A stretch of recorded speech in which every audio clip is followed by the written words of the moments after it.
Kọntraktọ na-alụ ụzọ dị 1 kilomita 2.5 si Oraofia gaba iyi ale n'Ukpo kansụl dị n'Ukofia ka enyegolo abalị 7 iji kwakọrọ ngwongwo ya nachi ya n'iru ọrụ ya ahụ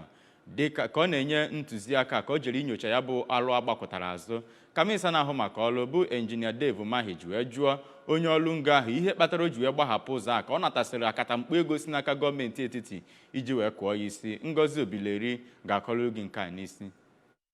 Nyaumahi onye gbarụrụ ihu nyegara otu onye ji ya bụ ọrụ ngo si wee kwuo na mbuze eburula ebe buru ibu na ya bụ ụzọ na ọ bụ ya kpatara ya ji wee hapụ ịrụ ya, ka ọ chọpụtara na ya bụ onye ji ọrụ ngo ahụ bụ naanị 500 mita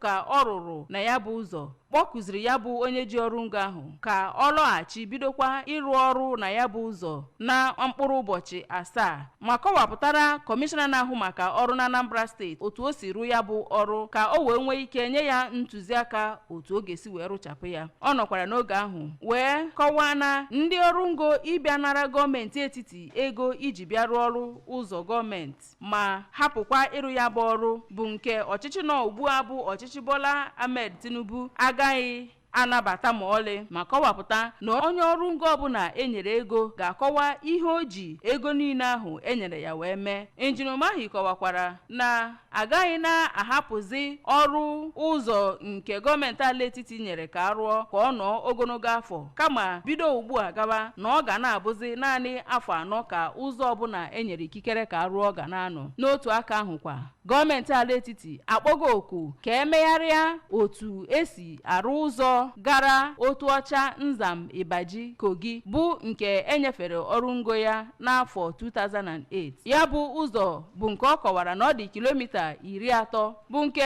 o nwere mwute otu o si wee dịzi n'oge ugbu a ma kọwapụta na otu ụzọ ahụ dị ugbu a adịghị mma ma ọlị. Injinia Mahi kọwapụtakwara na otu ahụ esibu arụ ụzọ n'oge gara aga bụ awụọ nke bekee kpọrọ stone base awụkwasị MC1 wee werezie korota wee tee n'elu ya na ọ naghị anọ ọdụ dịka otu ọnọdụ ihu igwe na ọnọdụ ala obodo Naijiria si dị, ya na anaghị eneta ụzọ anya ma arụcha anya. Ọ nọzi n'oge ahụ wee kpọọ oku ka a na-awụzi ihe bekee kpọrọ concrete pavement ewerezie mita asphalt 2 wụọ n'elu ya dịka otu ụzọ a ga-esi na-ahụ na ụzọ niile arụrụ na obodo Naijiria bụ nke ga-anọ opekata mpe afọ 50. Ụzọ Otu Ọcha Nzam Kogi bụ nke onye ji ọrụ ngo ya bụ Niger Cat Construction Company nwere akwa mmiri 5 bụrụkwa otu ụzọ a ga-esi wee na-aga Lokoja nke dị na Kogi steeti ngwa ngwa ma ọ bụrụ na arụcha ya. Abụ m Ngozi Obileri.